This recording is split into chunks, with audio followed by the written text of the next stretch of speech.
افغانستان او پاکستان کرکټ مینوال لپاره دوه غټ معلومات در سره شریکوم. راشد خان په اړه باندې ډېر زیات تپوسونه کېږي چې راشد خان سباني میچ کې شته که نشته دی، او د هغې نه علاوه سیم ایوب او د محمد رضوان د مینوال لپاره یو ډېر غټ د خوشحالۍ خبر در سره شریکوم. دواړه معلومات در سره شریکوم، ویډیو خپله مو ګورئ او مخکې ملګرو سره ضرور شریکه کړئ. راځو ملګرو د سیم ایوب او د محمد رضوان طرف ته چې سیم ایوب او محمد رضوان به د نیوزیلینډ خلاف چې کومه دوره ده او په 12 تاریخ باندې اولنی ټي 20 میچ دی، 15 ټي 20 میچونه دي، په دغه کې بابر اعظم اوپننګ نه لري شوی دی او په اوپننګ کې د محمد رضوان سره سیم ایوب اچول شوی دی.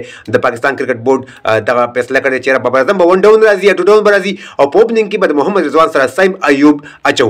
سیم ایوب او د محمد رضوان دغه جرأت الله پاک بهترینه وګرځي. دغه نه علاوه د راشد خان په اړه باندې ډېر زیات ملګري تپوس کوي چې راشد خان به سباني میچ کې د انډیا خلاف یو کنه به که تاسو ته یادېږي 2 میاشتې مخکې یا 2 میاشتې مخکې راشد خان د ملا اپریشن کړی په انګلینډ کې کړی او د راشد خان کوم اپریشن چې دی هغه ډاکټرانو ته 2 میاشتې 2 میاشتې ریسټ ورته ویلی او د هغې نه علاوه راشد خان تقریبا 2-3 ورځې کېږي چې راشد خان خپل نیټ پریکټ شروع کړی دی، خو معمولي په مزه مزه خپل بیټینګ هم کوي، په مزه مزه باندې او په مزه مزه خپل بولینګ هم کوي. سباني میچ کې نه بلکې چې د انډیا خلاف کمل په دغه ټي 20 سیریز کې راشد خان نشته دی او هغه به دغه ټي 20 سیریز کې تاسو ته په نظر باندې نه ښکاري. سریلانکا خلاف چې کوم سیریز دی نو په هغې کې به تاسو ته راشد خان په نظر راځي.